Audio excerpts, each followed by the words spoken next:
मसीह मरियम का जायो रे, मसीह मरियम का जायो रे, मसीह मरियम का जायो रे।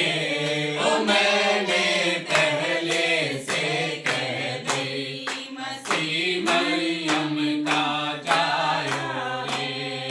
स्वर्ग लोक से चला फरिश्ता मरियम के रे, स्वर्ग लोक से चला फरिश्ता मरियम के रे।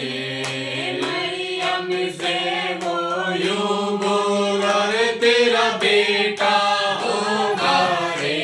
ओ मैंने पहले से कह गई, मसीह मरियम का जायो रे।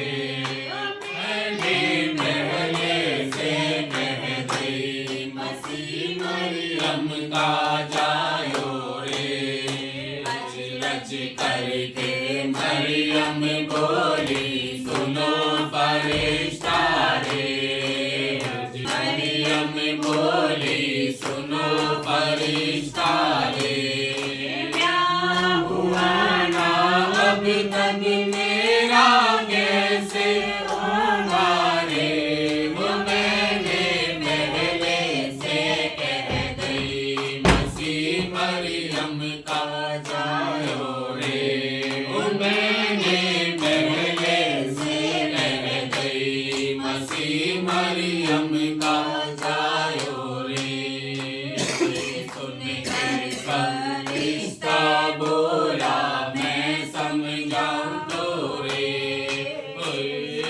ये सुन के फरिश्ता बोला, मैं समझाऊं तो रे। कुदूस की कुदरत तो बेसाया डाला रे। वो मैंने पहले से कह गई, मसीह मरियम का जायो रे। वो मैंने पहले से कह गई, मसीह मरियम का जायो रे। मसीह मरियम का जायो रे, मसीह मरियम का जायो रे। ओ मैंने पहले से कह गई, मसीह मरियम का जायो रे। ओ मैंने पहले से कह गई, मसीह मरियम का जायो रे। कि शाम के समय आपके बहुत ही धन्यवादी है प्रभु। इस परिवार के मध्य में आकर पिता विशेष दुआ करते हैं ब्रदर इंद्रियास प्रसाद जी के लिए प्रभु परमेश्वर, और खुदावन सिस्टर समित्रा प्रसाद जी के लिए प्यारे प्रभु। और दुआ करते हैं आपका अनुग्रह पिता हमारे प्रिय लोगों पे बना रहे, इनके बच्चों पर बना रहे। खुदावन दुआ करते हैं सिस्टर बीना प्रसाद के लिए प्रभु, इनके सभी बच्चों के लिए, बेटियों के लिए, दामादों के लिए खुदा बाप, और प्रभु बहुओं के लिए प्यारे प्रभु। जैसे तूने इस सन 2024 में इनको सभी को क्रिसमस देखने की आशीष दी, धन्यवाद करता हूँ, शुक्रगुजार हूँ प्रभु आपका कि ये साल तूने 25 दिसंबर का इनको दिखाकर अपनी महिमा को बढ़ाया। और आज इस घर में जो भी प्रेयर हो रही है प्रभु, हम इसके लिए थैंक्सफुल है, आपके धन्यवादी हैं प्रभु जी।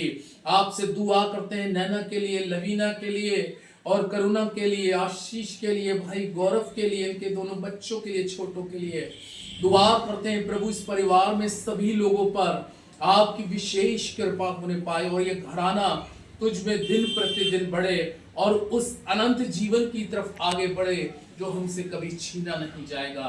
मैं आपका कोटि कोटि धन्यवाद करता हूँ आज के वचन के द्वारा प्रभु। इस घर में अपनी महिमा को बढ़ा, यीशु के नाम से आमीन आमीन। आइए प्रभु के लोगों, अब ये समय है कि हम थोड़ी देर के लिए प्रभु के वचन को देखेंगे।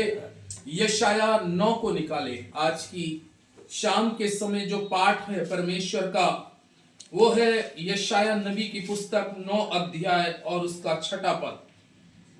क्योंकि हमारे लिए एक बालक उत्पन्न हुआ, हमें एक पुत्र दिया गया, और प्रभुता उसके कांधे पर होगी, और उसका नाम अद्भुत युक्ति करने वाला, प्रकामी परमेश्वर, अनंत काल का पिता और शांति का राजकुमार रखा जाएगा। आमीन।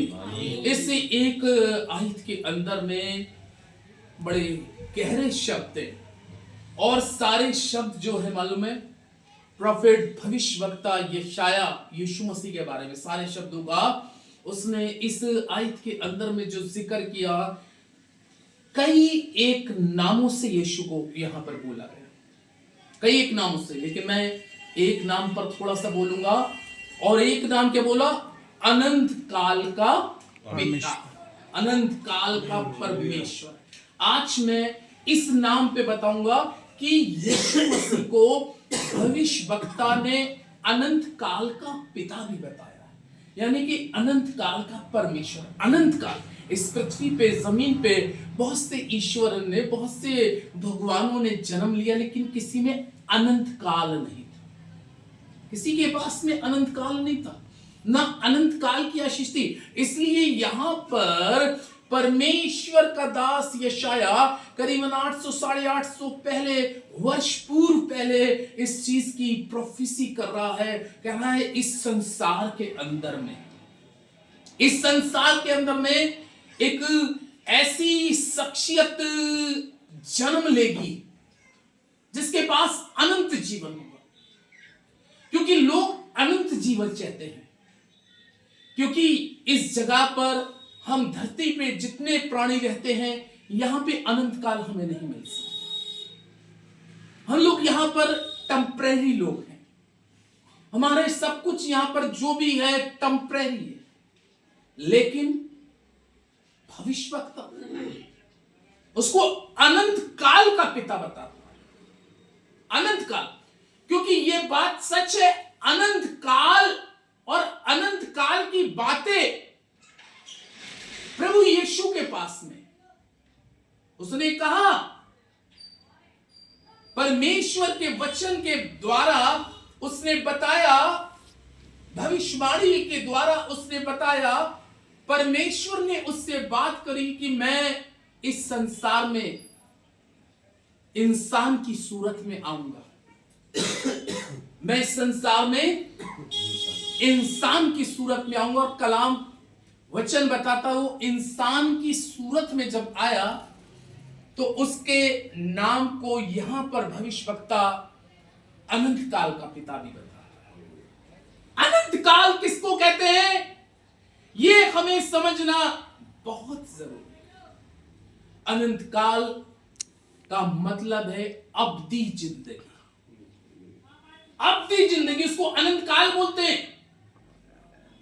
अनंत काल को मुझे और आपको इस पृथ्वी पर रहते हुए जो पूरा प्रयास करना है और जो पूरी कोशिश करनी है, वो मुझे और आपको अनंत काल की प्राप्ति के लिए कोशिश करनी है। और अनंत काल मेरे और आपके शरीर को नहीं मिलेगा, अनंत काल मेरी और आपकी आत्मा को मिलेगा। इसलिए परमेश्वर का पवित्र वचन कहता है कि उसका नाम अनंत काल का पिता रखा जाएगा। उस अनंत काल के पिता के साथ मेरा और आपका रिश्ता दिन प्रतिदिन गहरा होना चाहिए।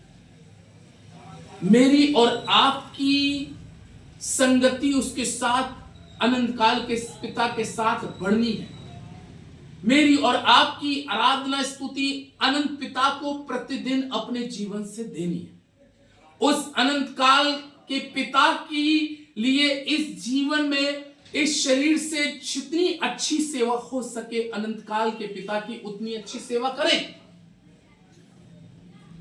कहते हैं कि जो माता पिता की सेवा करते हैं, संसारिक दृष्टिकोण से मैं बात करूं, ऐसे कहते हैं कि जो संसारिक माता पिता की सेवा करते हैं, संसारिक माता पिता उनको क्या देते हैं?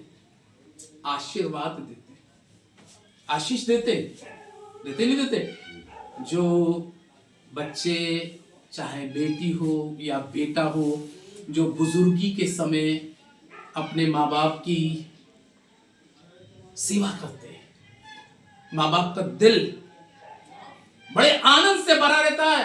बड़े खुशी से भरा रहता है। कहते हैं ये मेरा बेटा बहुत अच्छा है, ये बेटी बहुत अच्छी है, क्योंकि इस समय मुझे इसकी जरूरत थी और ये मेरी सेवा के लिए। मेरा बेटा हर समय लगा रहता है, मेरी बेटी हर समय लगी रहती है।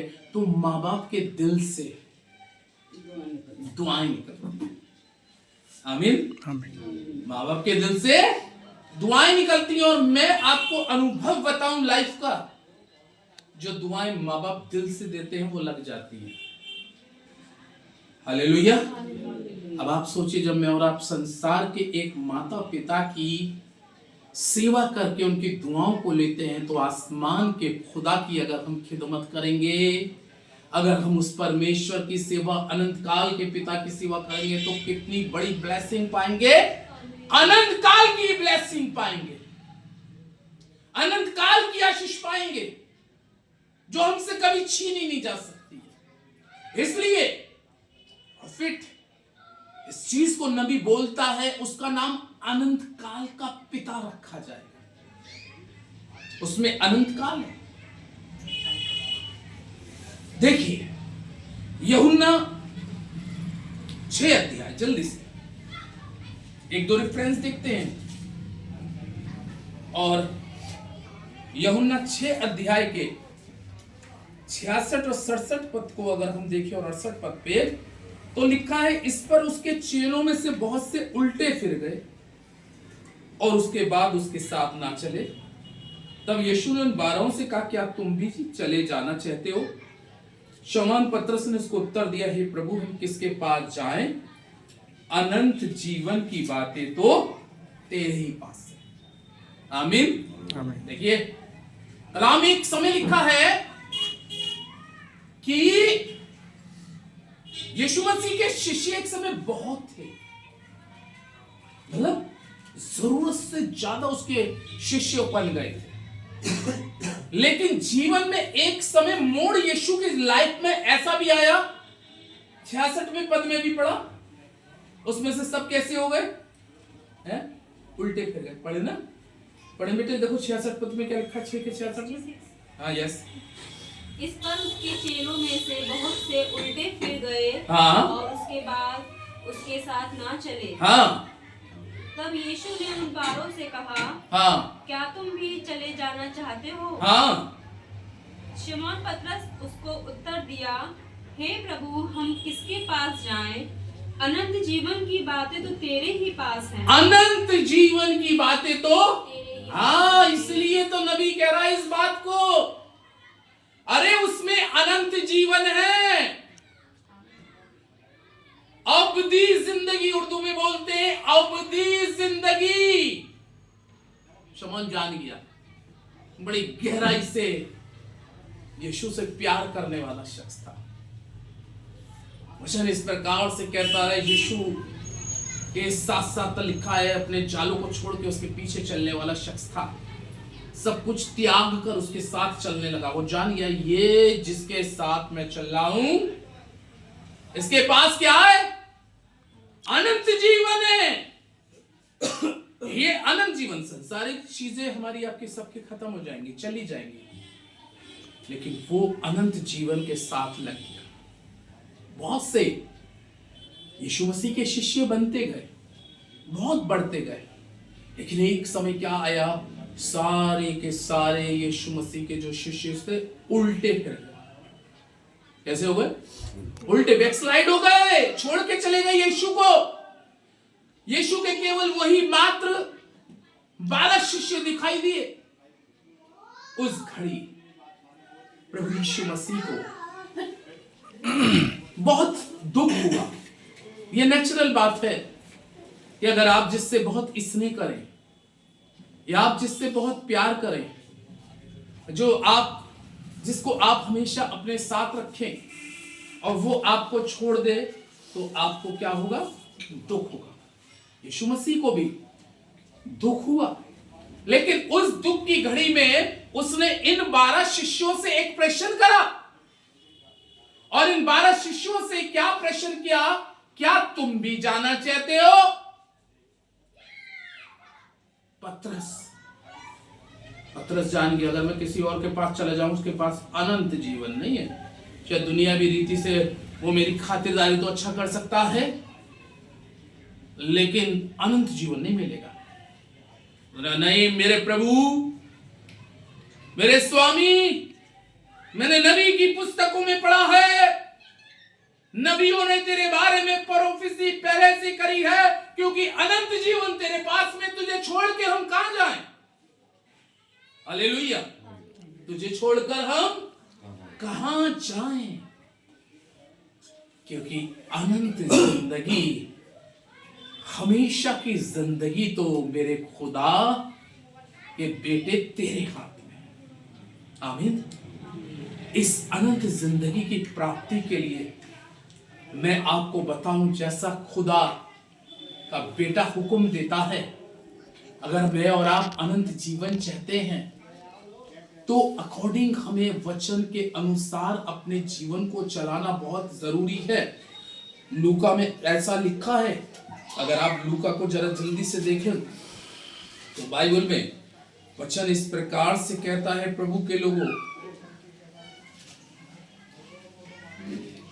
और यहां पे पवित्र शास्त्र में 18 अध्याय में लिखा है, यहां पर एक 18 अध्याय के ऊपर मोटी हेडिंग भी है, कह रहा धनी व्यक्ति और अनंत जीवन। 18 पद में लिखा, किसी सरदार ने उससे पूछा, हे गुरु, अनंत जीवन का अधिकारी होने के लिए मैं कौन सा? अनंत जीवन। ये बहुत धनवान व्यक्ति, बहुत पैसे वाला व्यक्ति है, लेकिन एक समय इसके दिमाग में आ गया, ये पैसा जो है, ये पैसा अनंत जीवन नहीं दे सकता। और उसको ये भी मालूम हो गया कंफर्म, एक दिन मुझे संसार से छोड़ के भी, इससे पहले कुछ काम ऐसा कर लो, इससे पहले कि मैं संसार को छोड़ूं, अनंत जीवन को प्राप्त कर लूं। और नबी कह रहा, उसका नाम अनंत काल का पिता रखा जाएगा। अब वो अनंत काल के पिता के पास पहुंच गया, क्योंकि उस समय अनंत काल का पिता जमीन पे था, यीशु मसीह के रूप में। आमीन। डायरेक्ट उसकी बात हो रही है, ऐसा नहीं है कि वो दुआओं के द्वारा बात कर रहा है, डायरेक्ट बात हो रही है, सामने खड़े हैं यीशु मसीह, उसके पास में, यीशु मसीह के पास गया, गिर गया, प्रणाम किया और उससे पूछने लगा, खुदावंद मैं जानता हूं अनंत जीवन तेरे पास में है। पतरस ने कहा, तुझे छोड़ के कहां जाऊं, अनंत जीवन की बातें तेरे पास में। हे मेरे प्रभु, मैं कौन सा ऐसा काम कर दूं कि अनंत जीवन मुझे भी मिल जाए। यीशु मसीह ने बाइबल में लिखा, उसकी ओर देखा, तरस खाया, प्रेम किया और उससे कहा, तू आज्ञाओं को तो जानता है, चोरी मत करना, व्यभिचार मत करना, हत्या मत करना, किसी की चुगली मत करना, ये मत करना। लेकिन उसने क्या कहा, मैं तो इन सब बातों को लड़कपन से मानता है। आमीन। उसका मतलब ऐसी बात से तो लग रहा है कि जो यीशु ने उससे पूछा है, उसने उस सारे बातों को बता दिया, यानी कि पैदाइशी है। वो कह रहा है ये बातें तो, अगर हम इसको पढ़ते हैं तो लिखा है, ये बातें तो मैं सारी जो प्रभु आप बता रहे हैं, ये तो मेरी जब आंख खुली थी, मेरी माँ भी, मेरे पिता भी मुझे बताते थे, संडे स्कूल में जाता था तो भी बताते थे, पास्टर भी बताते थे, लेकिन अब कौन सा काम करूं कि अनंत जीवन का वारिस हो सकूं, क्योंकि मैं ये जानता हूं। वो क्या समझ गया, कह रहा मैं ये जानता हूं कि अनंत जीवन तेरे पास है और तू ही मुझे अनंत जीवन दे सकता है। प्रभु यीशु मसीह ने उससे क्या कहा, कलाम में लिखा है 22वें पद के अंदर में, ये सुन, यीशु ने उससे कहा, तो एक बात की घटी, अपना सब कुछ बेचकर कंगालों को बांट दे, तुझे स्वर्ग में धन मिलेगा और आकर मेरे पीछे। धनी है तू, कैसा है और मांग क्या रहा है? बड़ी मुश्किल है, बड़ा मुश्किल है दौलतमंद का आसमानी बादशाहत में दाखिल होना, बड़ा मुश्किल है। सारी आज्ञा मानना है, सब कुछ कह रहा है, फॉलो कर रहा है, बाइबल में लिखा है यीशु मसीह मन को जांचने वाला परमेश्वर। आमीन।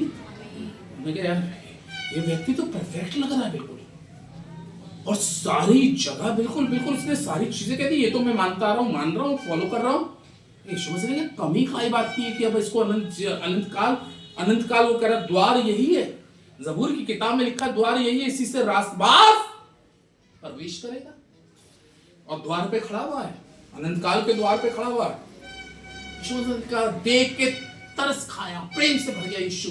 एक बात की कमी है, अब कौन सी कमी रह गई मेरे जीवन में? सब तो ठीक है।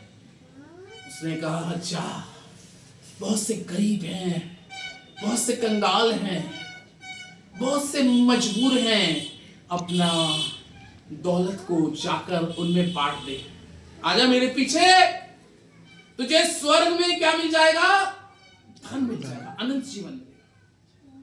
लिखा है, अगर इसको नीचे पढ़ते हम तो लिखा है इस बात से उसके चेहरे पर उदासी छा गई, और उदास मन को लेके, उदास चेहरे को लेके चला गया। तब यीशु मसीह के शिष्य वहां खड़े थे। यीशु मसीह ने अपने शिष्यों की तरफ देख के क्या कहा? कह रहा है यीशु मसीह ने क्या कहा? अनंत जीवन तो ये पाना चाह रहा है, लेकिन वचन में लिखा है 24वें पद में, यीशु ने उसे देखकर कहा, धनवानों का परमेश्वर के राज्य में प्रवेश करना कठिन है। परमेश्वर के राज्य में धनवान के प्रवेश करने से ऊंट का सुई के नाके में से निकल जाना तो सहज। अब आप अंदाज लगाइए कैसी बात कही है।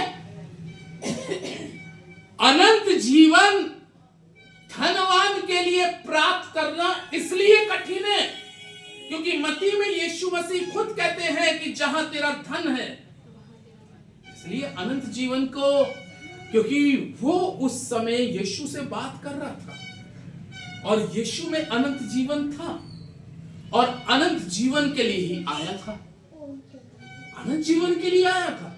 लेकिन जब यीशु मसीह ने उसको अनंत जीवन का रास्ता दिखाया, कुछ रुकावटें हैं जो तुझे उस राज्य में जाने से क्या कर सकती है? रोक सकती है। और वो चीज रोकने वाली उस समय उसकी दौलत थी। उसने कहा इसको और एक काम कर दे, तू 99% परफेक्ट व्यक्ति, हालेलुया, 99% तू परफेक्ट व्यक्ति है, लेकिन अब भी तुझ में अनंत जीवन को पाने के लिए एक बात की कमी है। चेहरा उतर गया, उदास हो गया, मुंह लटका के चला गया। शिष्य खड़े थे, देख रहे थे। यीशु मसीह ने बड़ा कठिन है, बहुत कठिन है। स्वर्ग के राज्य में अनंत जीवन में पाने के लिए धनवान का बहुत कठिन है। यहां पर एक उदाहरण दे दिया उसने। उदाहरण भी ऐसा दिया कि अगर आदमी सोचता रहे तो चक्कर खा खा के घूमता ही रहेगा। उदाहरण आप देखिए साहब कि उदाहरण क्या दिया है कि सुई के नाके से ऊंट तो निकल जाएगा, जबकि धागा डालने में कितनी आदमी को परेशानी होती है। लेकिन यीशु मसीह कह रहे हैं कि सुई के नाके से ऊंट तो निकल जाएगा, लेकिन धनवान का स्वर्ग में प्रवेश करना, अनंत जीवन में प्रवेश करना बड़ा कठिन है।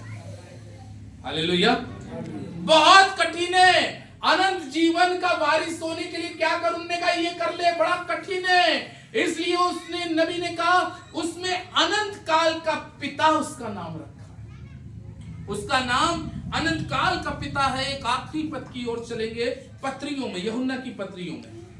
अब हम यूहन्ना की पत्रियों के अंदर में देखते हैं। पहले यूहन्ना की पत्री 5 अध्याय, इसको जब हम पढ़ते हैं तो इससे हमें पूरा समझ में आ जाएगा। और यहां पर 12 पद को हम पहले पढ़ते हैं, फिर 13 पद को। देखा 12 पद में लिखा है, जिसके पास पुत्र है उसके पास जीवन, और जिसके पास परमेश्वर का पुत्र नहीं उसके पास जीवन नहीं, अनंत जीवन नहीं है। 13 पद, मैंने तुम्हें जो परमेश्वर के पुत्र के नाम पर विश्वास करते हो इसलिए लिखा है कि तुम जानो कि अनंत जीवन तुम्हारा। आमीन, आमीन। अनंत जीवन तुम्हारा कैसे है? अगर परमेश्वर का पुत्र तुम्हारे पास है तो अनंत जीवन तुम्हारे पास है, और जब परमेश्वर का पुत्र तुम्हारे पास नहीं है तो तुम्हारे पास अनंत जीवन नहीं हो। कह रहा मैंने तुम्हें इसलिए लिखा है, लिख के प्रमाण कर रहा है वो, और इस चीज को कह रहा है मैं लिख के कह रहा हूं यूहन्ना की पत्री का, अगर तुम्हारे पास में परमेश्वर का पुत्र है तो नबी की वो बात पूरी होती है कि उसका नाम अनंत काल का पिता रखा जाएगा और तुम उसके माध्यम से अनंत काल की आशीष पाओगे। इसलिए अनंत काल का पिता हमारे व्यक्तिगत लाइफ में होना बहुत जरूरी है। बहुत सी चीजें ऐसी हमारे जीवन में होती हैं जो प्रभु मना करता है उसको हम करते हैं, बहुत सी चीजों को प्रभु कहता है कि ये कर, उसको हम नहीं करते हैं। हालेलुया। लेकिन अनंत काल के पिता को प्राप्त करने के लिए वही करना है जो वचन कह रहा है। यदि आप वचन को फॉलो करेंगे तो कलाम कह रहा है अनंत काल तुम्हारा ही है और तुम अनंत काल के राज्य के वारिस होगे। दुआ करें।